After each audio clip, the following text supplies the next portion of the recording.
Amir Rahmani tenía 7 años cuando pisó por primera vez el suelo americano. Era el invierno de 1986 y su familia acababa de huir de Teherán, dejando atrás un país quebrado por la guerra y un hogar donde las explosiones nocturnas se habían vuelto parte del paisaje sonoro cotidiano. La llegada a Nueva York no fue precisamente cálida. El aire era frío, denso, y aunque no entendía una palabra del inglés que lo rodeaba, algo en las miradas de la gente le hizo sentir que no eran bienvenidos. Su madre, Soraya, llevaba un hijab sencillo y un acento marcado que nunca perdería. Su padre, Farid, parecía decidido a integrarse, aunque su título de ingeniero no tuviera validez en este nuevo mundo. La familia Rahmani se instaló en un pequeño apartamento en Queens, donde los olores a especias del Medio Oriente se mezclaban con el bullicio de una ciudad que siempre tenía prisa. Amir empezó a ir a la escuela pública poco después de llegar. No sabía leer ni escribir en inglés, y los niños se burlaban de él por su nombre, su ropa, su comida, y sobre todo por su forma rara de hablar. A veces, cuando su madre lo recogía y le hablaba en persa en la entrada de la escuela, algunos compañeros imitaban el sonido de bombas o fingían tener miedo. Amir no entendía del todo el racismo, pero sí sabía que quería desaparecer. Durante las noches, escuchaba a su padre discutir con su madre en voz baja, preocupados por el dinero, por la falta de oportunidades, por el rechazo. Su padre decía que eventualmente todo mejoraría, que solo era cuestión de tiempo, pero el tiempo pasaba y el mundo no se suavizaba. Lo que más recordaba a Amir de esos primeros años era el acento de su madre, un acento dulce, musical, que contrastaba con la dureza del inglés que escuchaba en la escuela. Ese acento lo hacía sentir seguro en casa, pero vulnerable afuera. Sin saberlo, ese acento sería un hilo conductor en su vida, una señal constante de su otredad, pero también de su identidad. Esa era la tierra prometida. Pero para Amir, al menos entonces, era tierra prestada. Los años siguientes fueron una sucesión de silencios obligados, de intentos fallidos por encajar. Amir aprendía rápido, y pronto empezó a hablar inglés con soltura, aunque su acento persa se colaba en las palabras como una sombra inevitable. En casa, su madre insistía en hablarle en persa, pero él respondía en inglés. Decía que era para practicar, pero en el fondo era un intento por distanciarse de aquello que lo hacía blanco de burlas. En la escuela, Amir evitaba llevar comida de casa. Sabía que si sacaba un envase con gourmet sabzi o tahdig, sus compañeros harían muecas o preguntarían si eso era comida de terroristas. Así que pedía almuerzo en la cafetería, aunque no le gustara. También le molestaba que los profesores siempre tropezaran con su apellido al llamarlo en la lista, o que lo miraran con una mezcla de lástima y extrañeza cuando hablaba de su vida antes de Estados Unidos. Un día, durante una clase de ciencias, un niño le dijo que su papá había muerto en la guerra, porque seguramente era un terrorista. Amir no supo qué responder. Solo bajó la cabeza. Esa noche, le preguntó a su madre por qué se habían ido. Ella, con los ojos llenos de un dolor que no había mostrado antes, le contó sobre los bombardeos, las sirenas y los amigos que ya no estaban. Amir no volvió a hacerle esa pregunta. La infancia de Amir fue una etapa de constante vigilancia. No podía ser muy diferente ni muy igual. Tenía que encontrar un equilibrio imposible entre dos mundos que rara vez se tocaban. A veces deseaba no ser iraní, a veces deseaba no ser, y sin embargo, cuando escuchaba a su madre recitar poemas de Hafez mientras cocinaba, o a su padre contar historias de Persépolis en los domingos tranquilos, sentía algo parecido al orgullo, solo que no sabía cómo cargarlo sin que se volviera una diana. Cuando Amir cumplió 14 años, tomó una decisión silenciosa pero drástica. Dejaría de ser Amir y empezaría a presentarse como Alex. Era una forma de hacerse invisible, de disolver las preguntas incómodas antes de que llegaran. Nadie se burlaba de Alex. Nadie lo miraba 2 veces en el pasillo ni le preguntaba si su familia rezaba de rodillas sobre una alfombra. Cambiar su nombre fue solo el principio. Se cortó el cabello al estilo de los chicos populares.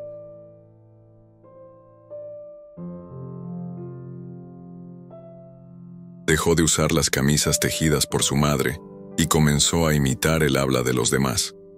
Cuando alguien hacía una broma racista, fingía reírse. Cuando alguien criticaba a los inmigrantes, guardaba silencio. Ser neutral era sobrevivir. En la secundaria se enamoró por primera vez. Se llamaba Emily.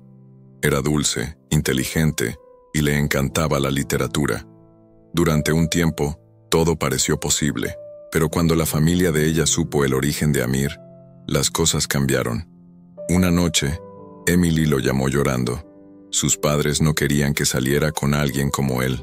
Sin mayor explicación, se acabó. Amir no discutió, no lloró, solo confirmó lo que ya intuía. No importaba cuánto se disfrazara, su nombre verdadero seguía ahí, latente. Fue en esos años que Amir comenzó a escribir en secreto. Llenaba cuadernos con pensamientos, con poemas en persa e inglés, con preguntas que no podía decir en voz alta. En esas páginas volvía a ser él mismo, aunque no sabía muy bien quién era. Su madre lo descubrió una tarde, y en lugar de regañarlo o preguntarle, le dejó un cuaderno nuevo sobre la cama. En la primera página escribió en persa: «No huyas de ti. Hay belleza en lo que el mundo no entiende». La adolescencia de Amir fue un equilibrio precario entre ocultarse y sobrevivir, entre olvidar y recordar. El precio de pertenecer era alto, y aún así, la deuda con sus raíces seguía creciendo. Amir entró a la universidad con dudas, pero también con una chispa de esperanza renovada. Eligió estudiar literatura comparada, en parte porque quería entender cómo las historias podían cambiar el mundo, y en parte porque necesitaba encontrar su propia voz entre tantos ecos. En uno de sus primeros semestres, conoció al profesor Thompson, un hombre mayor con un pasado lleno de activismo y un profundo interés en culturas diversas. Thompson lo animó a explorar su identidad y a no esconder su historia. Gracias a él, Amir se inscribió en un curso sobre literatura y migración, donde por primera vez encontró compañeros que compartían experiencias similares. Sin embargo, la universidad no era un refugio absoluto. Amir seguía enfrentando microagresiones diarias, comentarios sobre su acento, bromas inofensivas que dolían más de lo que parecían, y la constante sensación de ser observado y juzgado. Un día, durante un debate en clase, un estudiante hizo un comentario despectivo sobre los inmigrantes musulmanes. La sala se quedó en silencio, pero Amir levantó la mano y compartió su experiencia personal. Su valentía sorprendió a muchos, y aunque algunos compañeros lo apoyaron, otros lo miraron con desaprobación. Esa etapa fue un punto de inflexión. Amir comenzó a participar en grupos de activismo estudiantil, organizó charlas sobre racismo y migración, y encontró en la palabra escrita y hablada una herramienta para sanar y transformar. Pero aún así, había momentos en que la presión y el cansancio lo hacían cuestionar si valía la pena luchar o simplemente rendirse y seguir ocultándose. El 11 de septiembre de 2001 fue un día que marcó un antes y un después en la vida de Amir y de miles de personas que, como él, vivían bajo la sombra de la otredad. Aquella mañana, cuando los aviones impactaron contra las Torres Gemelas, el miedo y la sospecha se convirtieron en parte cotidiana de la existencia para muchos inmigrantes, especialmente los de origen musulmán o de países del Medio Oriente. Amir, que ya se había forjado una identidad híbrida bajo el nombre de Alex, sintió cómo ese frágil equilibrio se quebraba. En el aeropuerto JFK, pocas semanas después de los atentados, lo detuvieron durante horas simplemente por hablar en persa con su madre, mientras esperaban el vuelo. Sus documentos fueron revisados con minuciosidad exagerada, y aunque al final pudo abordar, aquel episodio dejó en claro que ya no sería invisible. En el trabajo la situación empeoró. Fue despedido sin justificación aparente, justo al día siguiente de los ataques. La excusa formal fue recorte de personal, pero Amir sabía que su origen pesaba más que cualquier otra cosa. Amigos y conocidos le contaban historias similares. ser evitados en el transporte público, miradas desconfiadas en la calle, comentarios hirientes detrás de sus espaldas. En la universidad, los debates se tornaron más tensos. Algunas de sus compañeras le dijeron que sentían miedo, y aunque Amir intentaba explicar que no todos eran iguales, la sospecha ya estaba sembrada. En una ocasión, alguien dejó una nota anónima en su casillero que decía: «Eres un peligro». Pero Amir no se dejó vencer. Encontró en la comunidad a personas que compartían sus experiencias y luchaban por cambiar la narrativa. Organizaron foros, protestas y campañas para educar sobre la diversidad y el peligro de los prejuicios. Ese periodo fue un duelo constante entre el miedo externo y la fuerza interna. Amir comprendió que el enemigo perfecto no era un rostro ni una religión, sino el miedo irracional que lleva al odio. Con los años, Amir decidió transformar el dolor en acción. Ya no quería ser solo la víctima de una historia de racismo y xenofobia, sino un agente de cambio para las nuevas generaciones. Después de terminar la universidad, trabajó en diversos empleos, pero siempre con la vista puesta en un sueño mayor: abrir un centro cultural y educativo para refugiados y migrantes en Queens, un lugar donde pudieran encontrar apoyo, aprender el idioma y mantener vivas sus raíces. El camino no fue sencillo.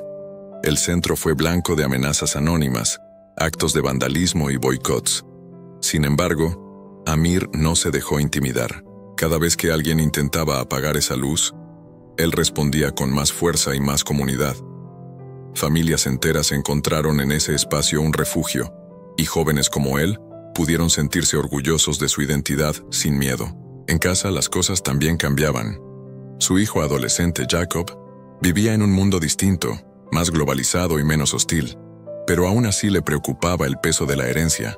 Jacob quería cambiar su apellido por uno más fácil, algo que causaba tensiones entre padre e hijo. Amir comprendía sus razones, pero también sabía que renunciar a su nombre era renunciar a la historia de su madre, a la resistencia que ese acento representaba.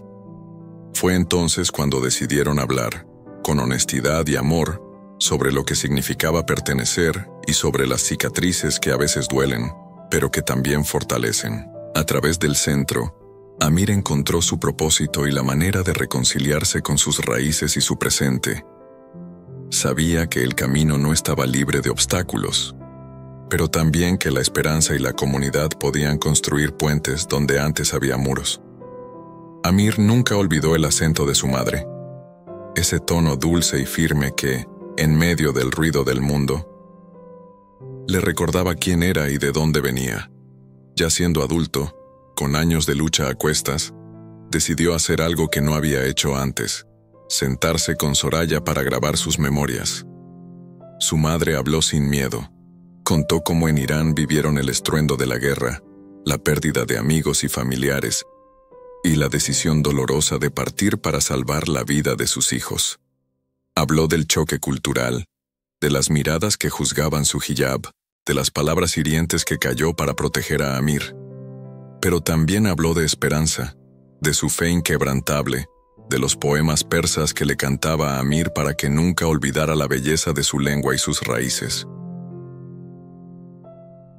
De cómo ese acento que tantos habían ridiculizado era en realidad un puente hacia la historia y el amor. Amir escuchaba con el corazón encogido y lleno de gratitud. Comprendió que la verdadera lucha no era desaparecer para encajar, sino abrazar todo lo que uno es, incluso cuando el mundo intenta borrar esas diferencias.